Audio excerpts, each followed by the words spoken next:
Today, we are taking a look at the brand new Hasbro Marvel Legends Sandman, part of the Spider-Man No Way Home wave. This is a very cool figure with a lot of brand new sculpted details. He comes in the retro card back packaging with the Spider-Man No Way Home theme. It's all the same for all figures. The only difference again is the name and the short read up at the back.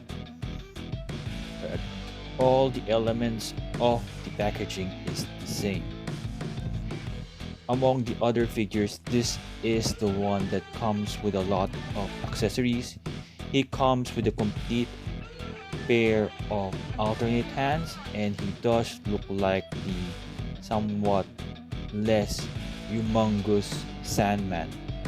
If you look at the sculpted details, it does somewhat mimic how he looks like in the movie.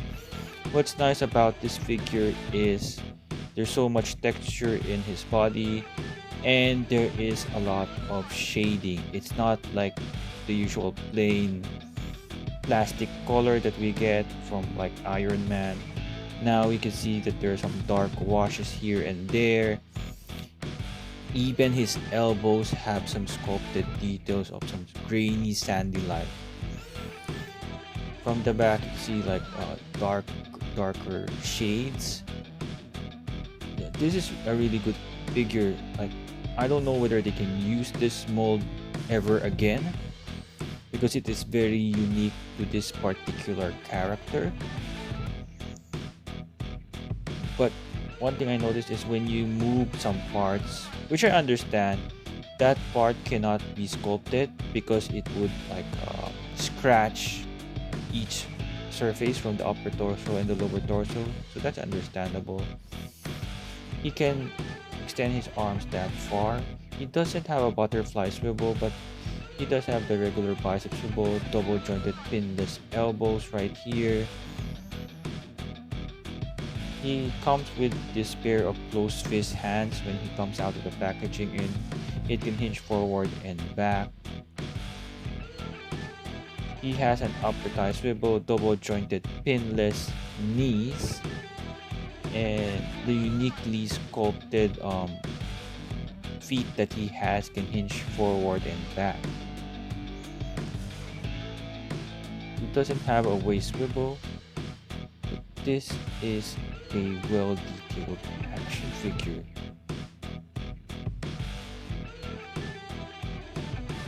He comes with an alternate pair of grabbing or somewhat open palm hands,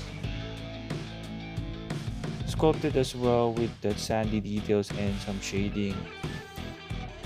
This is the extension type of piece, which would allow him to which will allow you to actually to attach the bigger hands. It has a marking to say which one is left and right so that you won't get confused. So this is the right hand here. You can see that there's a longer like peg there to attach the hole. So again, this one is for the right, and it just rests on that one. But one thing I noticed is it's once you get them all attached, they're very firm. They don't fall off at all.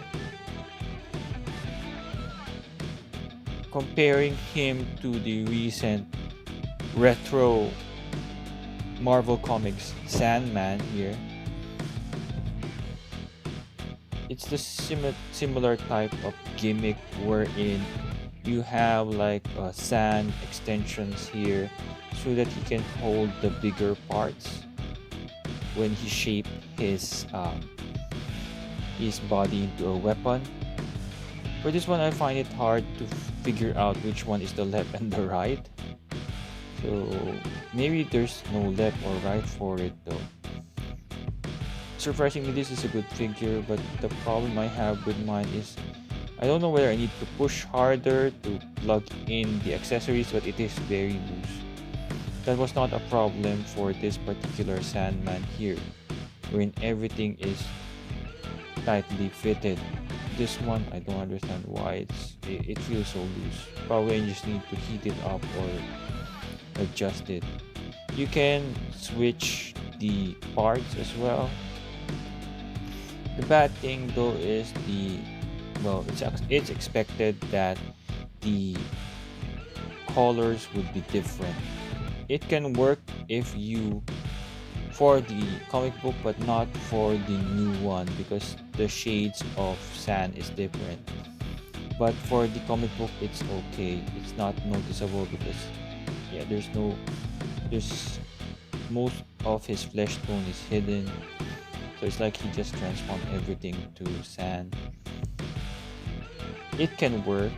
I mean, using the larger pieces like the big closed fist hands and that chain wall spike ball, it looks great anyway.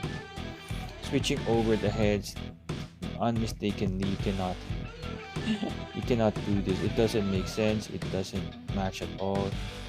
The comic book Sandman's head is too huge for this body. Even this one as well. It's like he's so thin, but his head is so huge. Overall, a good figure. The figure stands a little bit more than 16 centimeters. Here are some Marvel Legends size comparisons, beginning with the X-Men 97 Wolverine and Jubilee. Next up, we have him besides Daredevil, Elektra, and Spinneret. For some other movie comparison, we have Hugh Jackman Wolverine and Sony Venom. Next up, we have him besides some comic Sinister Six members. We have Green Goblin and Mysterio. Next, we have him besides the Wrapped SDCC exclusive Sandman and the comic book Sandman. Here are the figures that I reviewed so far. We have Tobey Maguire and Matt Murdock. My final thoughts. This is one excellent figure in terms of sculpt and design.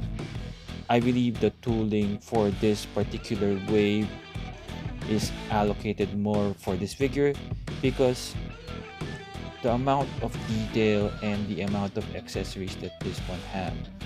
Though it's a very simple design, but it is executed well. This can work in both your comic book shelf or your movie shelf. Thank you for watching. I hope you enjoyed this video. Please check out the other videos in my channel. I already reviewed the Friendly Neighborhood Spider-Man and the Matt Murdock Daredevil. Please like, share, subscribe, comment, and ring the notification bell.